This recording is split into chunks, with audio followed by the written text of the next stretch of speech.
जय हिंद मेरे प्यारे बच्चों। स्वागत है आप सभी मेरे प्यारे विद्यार्थियों का एक बार पुनः Subhash study centre YouTube channel पर। जितने भी मेरे प्यारे बच्चे कक्षा 9 के छात्र हैं, आज का यह वीडियो आप सभी के लिए वेरी इंपॉर्टेंट होगा, क्योंकि इस वीडियो में मैं आपको पढ़ाने वाला हूँ संस्कृत खंड का जो चतुर्थ पाठ है, अर्थात चौथे नंबर का पाठ, जिसका नाम है मेरे प्यारे बच्चों सिद्धि मंत्र, यानी कि सफलता का मंत्र। और इस पाठ का यहाँ पर जो दूसरा गद्यांश है अत्रैव ग्रामे, और यह गद्यांश है यहाँ तक अभावग्रस्तम जातम। यहाँ तक आप लोग ध्यान देंगे, अभावग्रस्तम जातम यहाँ तक है। इसका मैं आपको सरल हिंदी अनुवाद और संदर्भ भी बताऊंगा। और इसके पहले के वीडियो में मैंने इसी पाठ का जो पहला गद्यांश है रामदासा नारायण पुरे, और यहाँ तक है धन धान्य आदि पूर्णम अस्ति, यहाँ तक इसका मैंने वीडियो प्रोवाइड करा दिया है। यदि आप वीडियो देखना चाहते हैं तो आपको चैनल की प्लेलिस्ट में क्रमशः वीडियो देखने को मिल जाएंगे। और मेरे प्यारे बच्चों, यहाँ पर जो अगला पाठ है आप लोग ध्यान देंगे सुभाषितानि। इस पाठ की यहाँ पर श्लोक संख्या 4 तक, श्लोक संख्या 1, श्लोक संख्या 2, 3 और 4 तक मैंने पढ़ा दिया है। और यहाँ पर आप लोग ध्यान देंगे 5वें श्लोक को भी मैंने पढ़ा दिया है।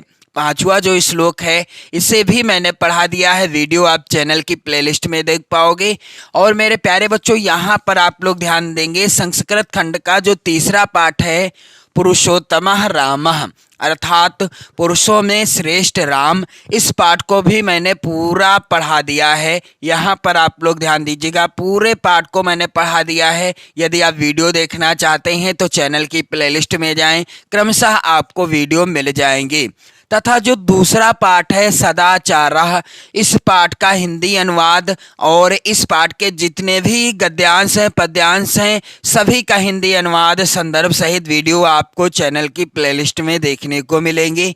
यदि आप देखना चाहते हैं अथवा अपनी नोट्स बनाना चाहते हैं तो आप चैनल की प्लेलिस्ट में जाओ, क्रमशः आपको वीडियो मिल जाएंगे, जहां से आप उनके द्वारा अपनी नोट्स भी, यानी वीडियो के द्वारा अपनी नोट्स भी बना पाओगे।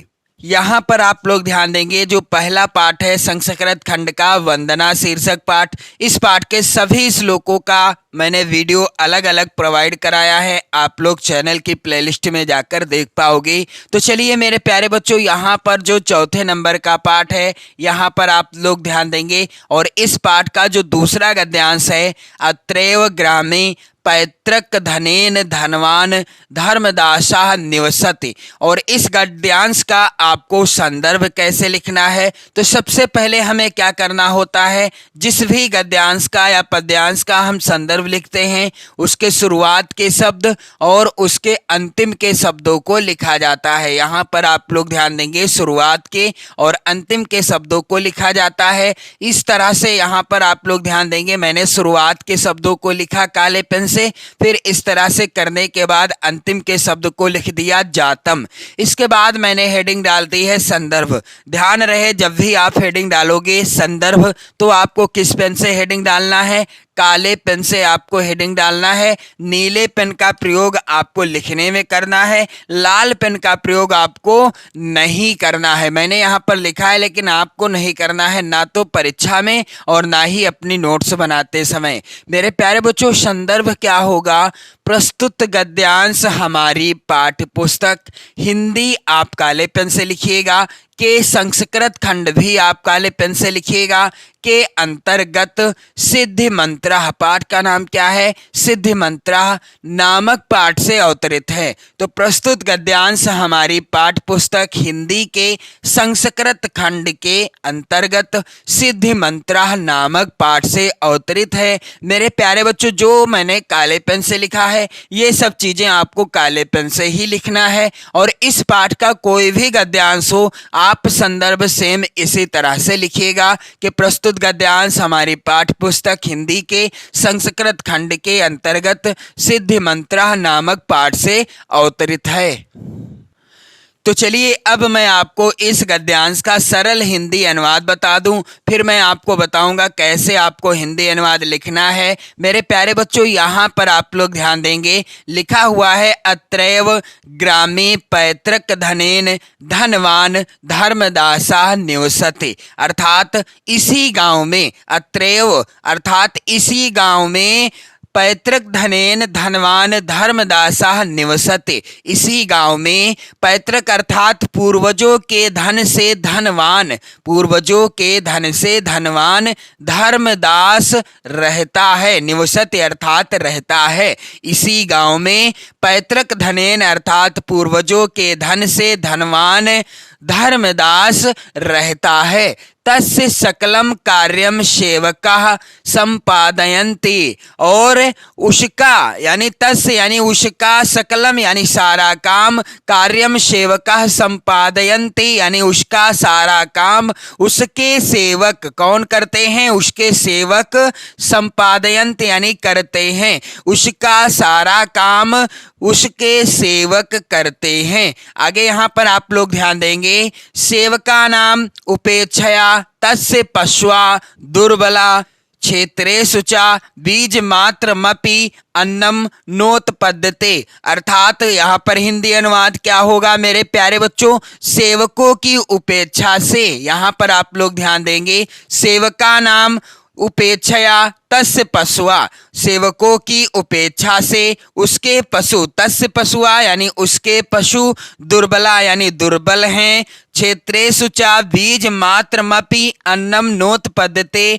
और खेतों में बीज के, खेतों में बीज के बराबर भी अन्न उत्पन्न नहीं होता। सेवकों की उपेक्षा से उसके पशु क्या हैं, दुर्बल हैं, और खेतों में बीज के बराबर यानी जितना बीज लगता है, बीज मात्रमपि अन्नम नोत्पद्यते यानी बीज के बराबर भी अन्न उत्पन्न नहीं होता है। आगे यहाँ पर आप लोग ध्यान देंगे, क्रमशः तस्य पैतृकम धनम समाप्तम अभवत, क्रमशः अर्थात धीरे धीरे, और धीरे धीरे क्या हो रहा है, तस्य पैतृकम धनम समाप्तम अभवत, धीरे धीरे उसका पैतृक धन समाप्त हो गया, तस्य पैतृकम धनम यानी पूर्वजों का जो धन है वो समाप्त हो गया, तस्य जीवनम अभावग्रस्तम जातम, और उसका जीवन अभावग्रस्त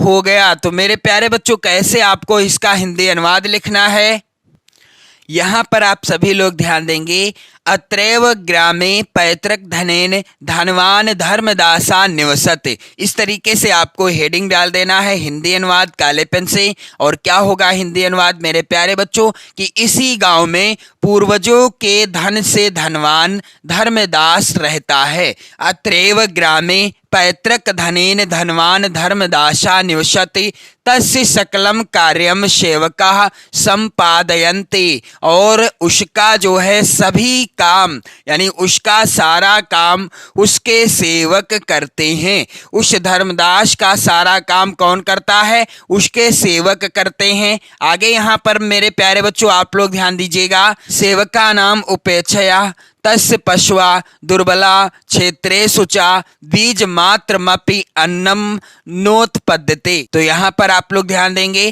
कि सेवकों की उपेक्षा से उसके पशु दुर्बल हैं और खेतों में बीज के बराबर भी अन्न उत्पन्न नहीं होता है। यहाँ पर आप आगे लिखा हुआ है मेरे प्यारे बच्चों ध्यान दीजिएगा आप सभी लोग, क्रमशः तस्य पैतृकम धनम समाप्तम अभवत, और धीरे धीरे क्या हो गया है, उसका पैतृक धन यानी पूर्वजों का धन समाप्त हो गया है। यहाँ पर मेरे प्यारे बच्चों आप लोग ध्यान दीजिएगा, लिखा हुआ है तस्य जीवनम अभावग्रस्तम जातम।